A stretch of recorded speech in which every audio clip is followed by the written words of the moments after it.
was not a bad person, but I made mistakes. Teenagers make mistakes and their parents punish them by grounding them. But not all errors are also innocent things like arriving home after curfew. They can be so brutal and horrific that they're worthy of lengthy jail sentences. I'm so sorry to all that family. Nothing can take away from that. From 22 years for murdering a child to 23 years for murdering her mother and stepfather, here are 20 longest life sentences given to teens.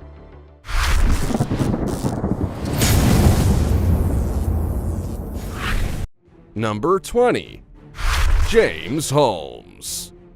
It's hard to believe that it's been over a decade since James Holmes entered a movie theater wearing protective gear, threw gas canisters into the venue, then used an assault rifle, pistol, and shotgun to kill 12 people and injure 70. Now, James wasn't a teenager when it happened on July 20th in 2012. He was 24, but he was still young, and he did one of the most horrific things someone could ever do by entering a packed venue and claiming the lives of people excited to see The Dark Knight Rises. James was arrested shortly after it happened, and he had dyed his hair orange to pay some kind of sick homage to the green-haired Joker. He even identified himself as the Joker when he was arrested. James faced 165 charges and the death penalty, and he pleaded insanity. The jury spared his life, but he received 12 life sentences and thousands more years added on top of that. As you might expect, James is classed as an at-risk prisoner and has already been assaulted at least once, not far into his prison term. Initially, he was serving a sentence at Colorado State Penitentiary, which is the state's highest security prison, but he was secretly moved out of state to another prison with no information given for why that happened.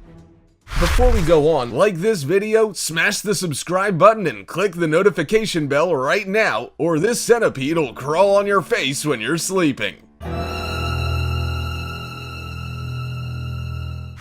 Number 19. Dylan Shoemaker. 17-year-old Dylan Shoemaker was convicted of second-degree murder in 2014 for killing his girlfriend's 23-month-old son, Austin, in Erie County. He received the maximum punishment after a jury found him guilty and was sent to prison for 25 years to life. Dylan said he never wanted to hurt Austin and didn't want him to die. This completely turned my life. But clearly, the jury didn't buy that. The judge, State Supreme Court Justice M. William Baller, said at 16 years old, he knew right from wrong and that it was wrong to keep punching Austin's head. Dylan had previously testified and said he put a pillow on the back of Austin's head and punched it to stop him from crying. He said he didn't want him to wake his baby brother, who was 3 months old. At the time, Dylan lived with his mother, his girlfriend, Ashley Smith, and her 2 sons. Neither Austin nor the 3-month-old baby was Dylan's, and he had been left at home alone to babysit them. It would have been easy to fall for his tears, but the judge knew more about the situation than Dylan thought they did. He noted a comment Dylan made to his mother in the Erie County holding cell where he was awaiting trial. Dylan said that he was a 16-year-old blonde and that probably all he had to do was cry and the judge would feel sorry for him. Clearly, they didn't, based on his sentence. However, in 2016, his sentence was reduced, with the appellate court modifying it to an indeterminate term of 18 years, making him eligible for parole once he has served that 18 years. After that time, he would be under state supervision for life. Number 18. John Freeman Jr.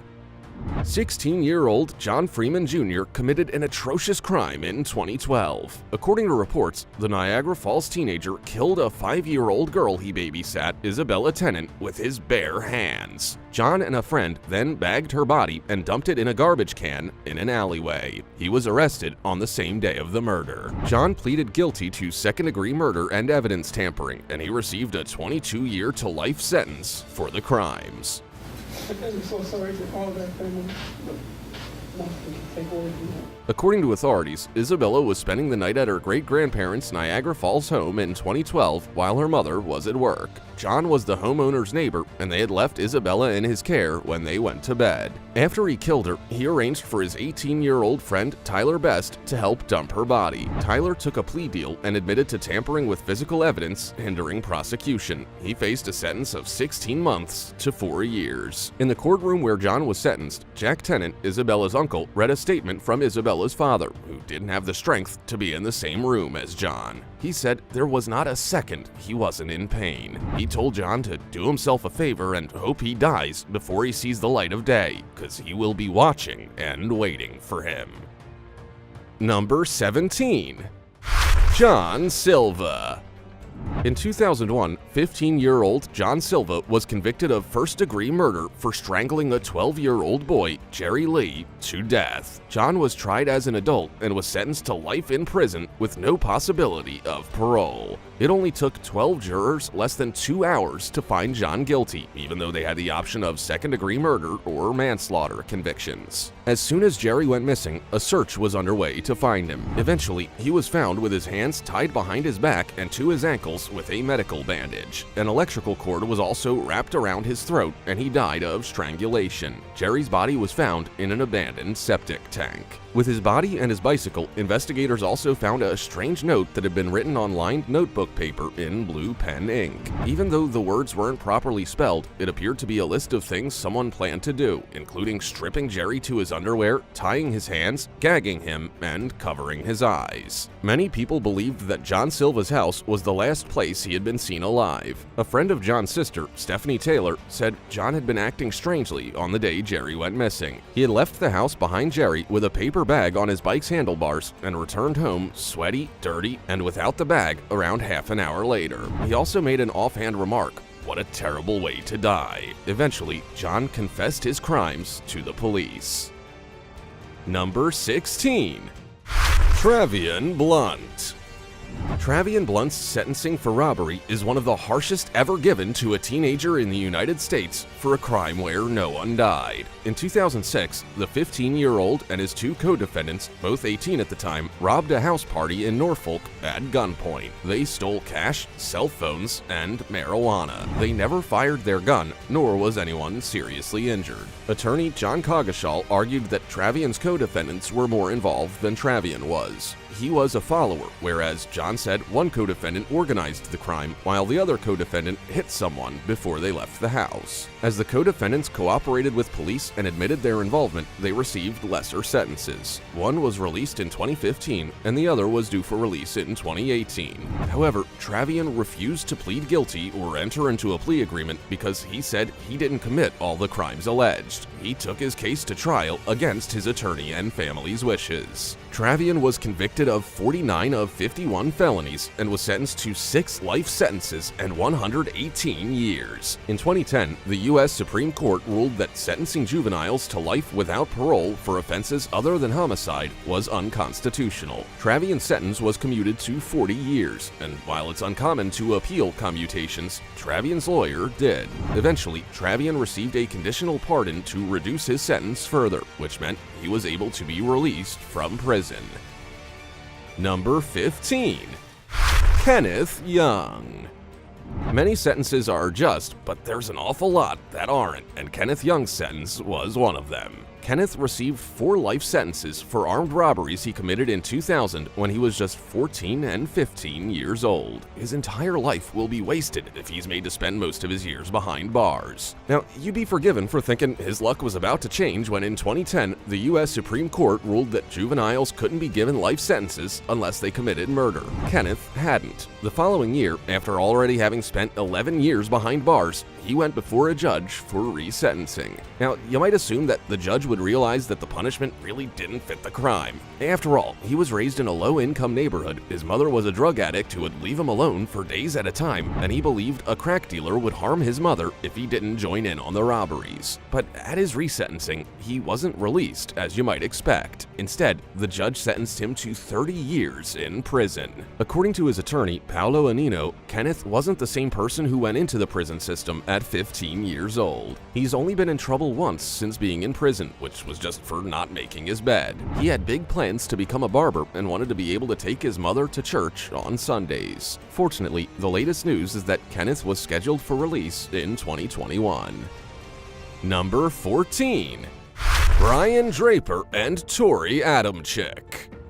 16-year-old boys Brian Draper and Torey ADAMCIK planned to kill and did kill 16-year-old high school student Cassie Jo Stoddard. The two boys, who were Cassie's classmates, wanted to mimic the cult horror film Scream, so they stalked Cassie, filmed her, and eventually stabbed her to death in 2006. Cassie was house-sitting for her aunt and uncle on September 22, 2006, and invited her boyfriend Matt Beckham to join her. He brought his friend Torey ADAMCIK, who brought Brian Draper with him. Torey and Brian stayed for a couple of hours, and Brian unlocked the basement door before they left so the two boys could return later. When they returned, they put on dark clothing, masks, and gloves, entered through the basement door, and made loud noises to lure Cassie and Matt into the basement. It didn't work, so they turned the power off in the house via the circuit breaker. Matt later remarked that one of the family dogs kept barking and growling while staring down the basement stairs. Matt asked permission from his mother to spend the night to put Cassie's mind at ease, but she refused. Once Matt left, the boys tried twice more to scare Cassie, and eventually they attacked her with a hunting-type knife and dagger-style weapon. They stabbed her 30 times. A dozen stab wounds were fatal, with most of them striking her heart's right ventricle. Both Brian and Torey were found guilty of first-degree murder and conspiracy to commit murder. They received life sentences without the possibility of parole and an additional 30 years to life.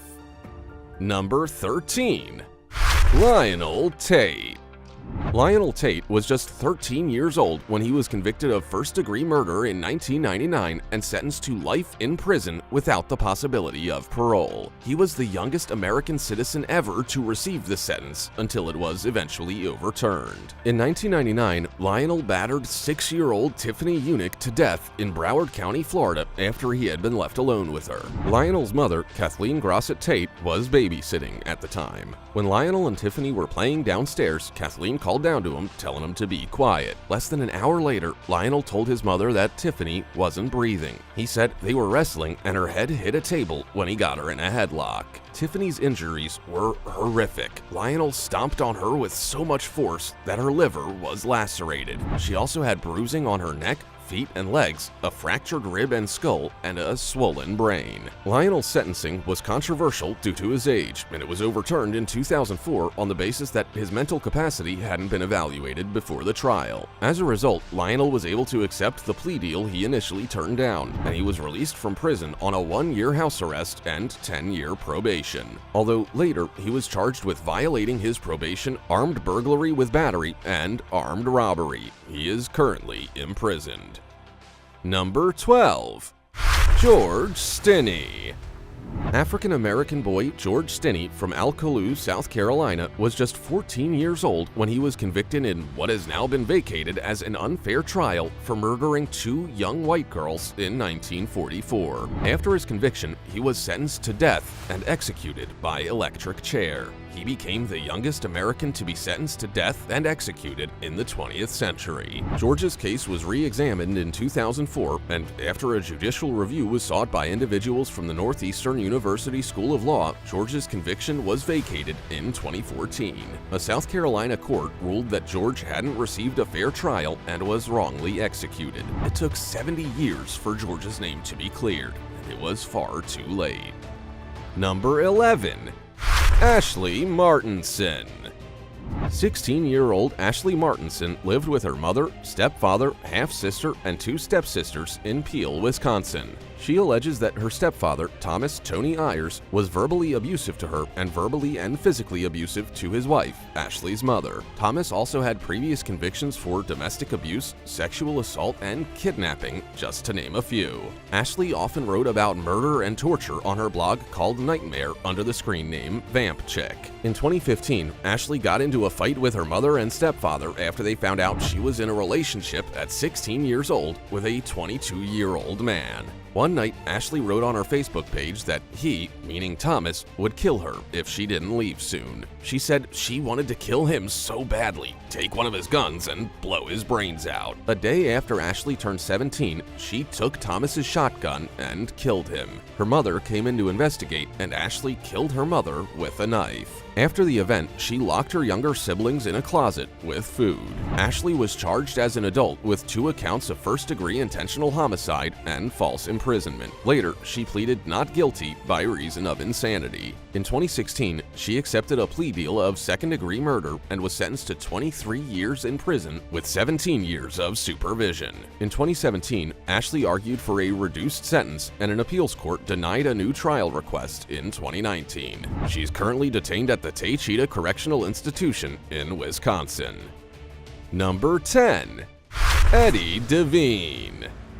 In 2015, 17-year-old Eddie DEVINE pleaded guilty to 3 counts of armed robbery, 3 counts of kidnapping, 2 counts of armed carjacking, and 2 counts of sexual battery dating back to 2013 and 2014. For these crimes, he was sentenced to 130 years in prison. Eddie and Remy Harvey were accused of forcing a woman into her car in Jackson and driving around while one teen raped her and assaulted her with an ice pick. When they stopped for gas, the woman was able to escape. While Eddie was free on bond, he was arrested by the police in Flowood in 2014 for being connected to a carjacking. The police said he was armed with a knife and was accused of threatening to kill a woman before stealing her vehicle. He was sentenced in Hinds County to 30 years each for armed carjacking, sexual battery, and kidnapping, as well as 30 years with 15 years suspended for armed robbery.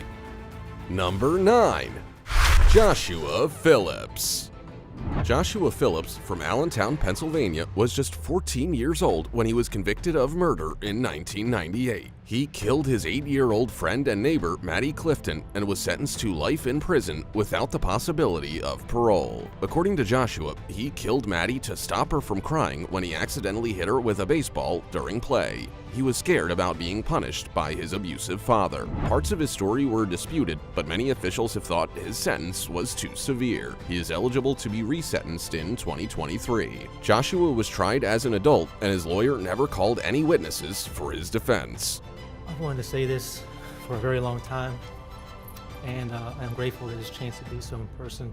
Prosecutors later said this strategy was both risky and surprising. His lawyer intended to include much of their defense in their closing statement, where he said Maddie's death began as an accident and deteriorated through panic. Joshua said his lawyer never attempted to question him about the events of the murder. Instead, they only played chess when his lawyer visited him in prison before the trial. While in prison, Joshua completed his GED and took college classes by correspondence. He now works as a paralegal in prison to help other inmates with their appeals. Number 8. Courvoisier Sims. In 2015, Courvoisier Sims from Omaha was sentenced to 70 to 120 years in prison for killing 18-year-old James Starr and 17-year-old Brendan Phelps outside the Ernie Chambers Court Apartments when he was just 15 years old. Sims's attorney asked for the minimum sentence on each charge, which is 20 years to life, saying that he was a 15-year-old boy who panicked and that there hadn't been any intent. According to his attorney, Sims had been in minor trouble since he was 12 or 13 years old and didn't have a father figure to raise him. Sims said he was sorry for everything that had happened and didn't want any of it to happen. He believed he could change. Brandon Phelps' father, Brian McCoy, said he didn't hate Sims but wanted him to do something while in prison. He was hopeful he could turn things around. While Sims' sentence was for 70 to 120 years, he would be eligible for parole after 35 years. Number 7. Shuntavious Primes Willis.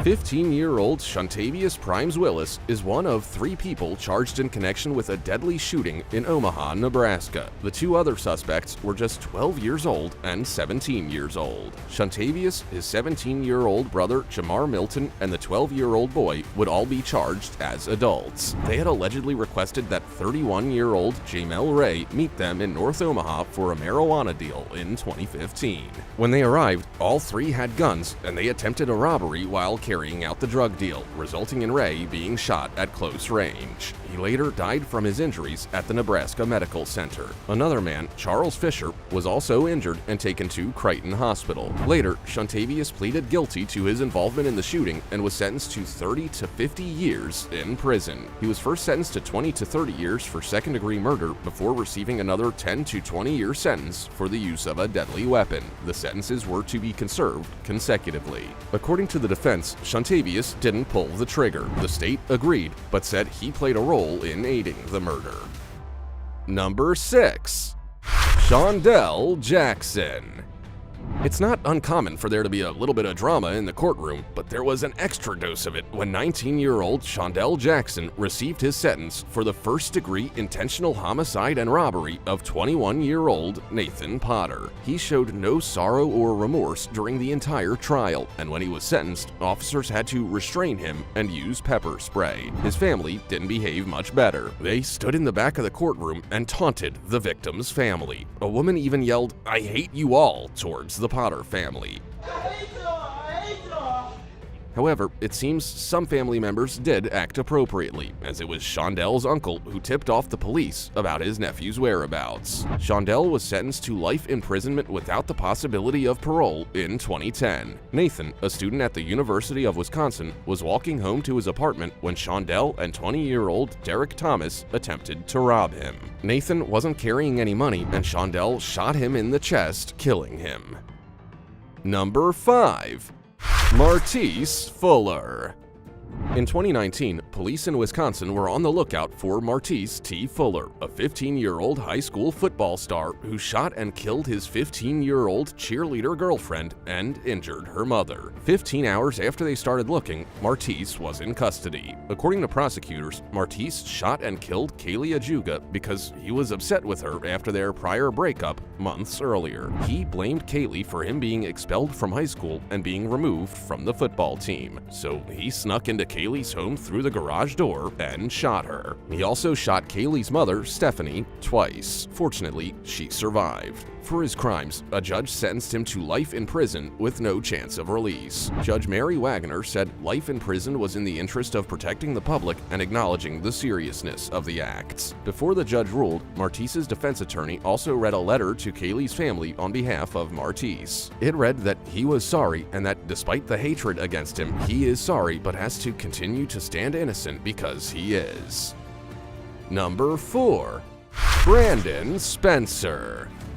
Former gang member Brandon Spencer was 21 years old when he was sentenced to 40 years to life in prison for attempted murder when he was 19 years old in 2011. Allegedly, he showed up at a Halloween party at the University of Southern California with a gun to get revenge on a rival gang. He fired several shots, and 3 innocent bystanders and his target were injured. It took the jury just 3 hours to convict him of his crime, and while it's easy to assume that justice has been served, it might not have been. Does 40 years not seem excessive for the crime? Many people seem to think so. Even at the time of the shooting, Brandon had many supporters vouching for his character. One of his supporters even included an LAPD officer. Brandon maintains his innocence, and pretty much everyone who knows him believes he didn't do it. I'm not a bad person, but I made mistakes. According to a Change.org petition, Brandon was arrested without evidence, and officers created a narrative to justify arresting him. The petition also said that the prosecution presented a false narrative and false evidence to the jury, the same jury that convicted him of 4 counts of attempted murder. At the end of 2022, the petition had nearly 18,000 signatures, with the goal being for Brandon's case to be reopened. Number 3. Jennifer Mee. Many people know Jennifer Mee as the Hiccup Girl. The Florida teenager made headlines in 2007 when she had uncontrollable hiccuping for 5 straight weeks. She was diagnosed with Tourette's syndrome, which hiccups can sometimes be a symptom of. But she also became known as the girl arrested and charged with first-degree murder in 2010, along with 2 accomplices, Lamont Newton and Lauren Rayford. Prosecutors believe Jennifer met up with 22-year-old Shannon Griffin and lured him to a property property in St. Petersburg, Florida, to rob him. Shannon struggled during the robbery, and they shot him 4 times in the chest. While police didn't believe Jennifer pulled the trigger, Florida law dictates that her involvement in the robbery resulting in a homicide made her subject to the same charges. Jennifer pleaded not guilty, and prosecutors turned down her lawyer's plea deal of 15 years in prison. Jennifer was ultimately convicted and sentenced to life in prison without parole in 2013. Her co-defendants were also convicted and sentenced to life in prison. Even though Jennifer's attorney moved for a new trial, the request was denied. Number 2. Montreal Jackson.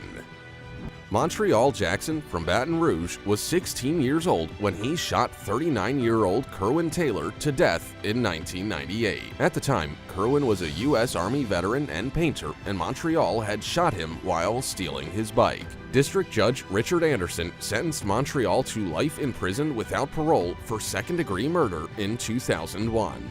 However, in 2012, when the United States Supreme Court declared it was unconstitutional for juveniles to have automatic life terms, his case was reheard. Kerwin's daughter, police officer Joanna Nicole Sawyer, urged the judge to sentence the now 36-year-old Montreal to life in prison again. After the hearing, the judge ruled that Montreal was irreparably corrupt. He sentenced him to life without parole once again. While Montreal said he had matured, the judge believed his 49 disciplinary infractions while in prison showed otherwise. Kerwin's daughter is a police officer in Texas and acknowledges that people can be rehabilitated and deserve second chances. However, she said that Montreal had shown no remorse and was arrogant. She also said she doesn't believe he cares. East Baton Rouge Parish District Attorney Hiller Moore III said denying parole eligibility was consistent with the testimony and evidence in the court records. He said it was apparent that he had no remorse for the murder, no respect for authority, and no self-control. Montreal said he's not violent and shouldn't die in prison. He also said he wasn't the same person he was when he came to prison. Number 1. Nikolas CRUZ. Nikolas CRUZ was 18 years old when he killed 17 people, including 14 students and 3 members of staff at Stoneman Douglas High School in Parkland on February 14, 2018. Nikolas was an expelled student and purchased an AR-15 rifle, which he used to perform the shootings. According to the lead prosecutor in his trial, Nikolas deserved the death sentence because he hunted for victims as he stalked through the classroom building. He also referenced things Nikolas had written on the internet about his desire to murder. He had written, "No mercy, no questions, double tap. I'm going to kill a ton of people and children." I am very sorry for what I did, and I have to live with it every day, and that if I were to get a second chance... The defense attorney said Nikolas was a brain-damaged, broken, and mentally ill young man. She also said he was doomed from conception because his birth mother used drugs and alcohol during her pregnancy. Now, she wasn't aiming to get him off the charges. Instead, she sought a life sentence without parole rather than the death penalty. In November of 2022, Nikolas was sentenced to life in prison without parole for the massacre. The judge ordered Nikolas to serve a life sentence without parole for 14 counts of the 17 and life without the possibility of parole for the final 3 counts of attempted murder. The next time you think a teenager's bad for staying out past their curfew, think again. At least they're not plotting someone's death. Can you remember any of these cases? Are you aware of any other similar ones? Also, check out our other cool stuff showing up on screen right now. See you next time.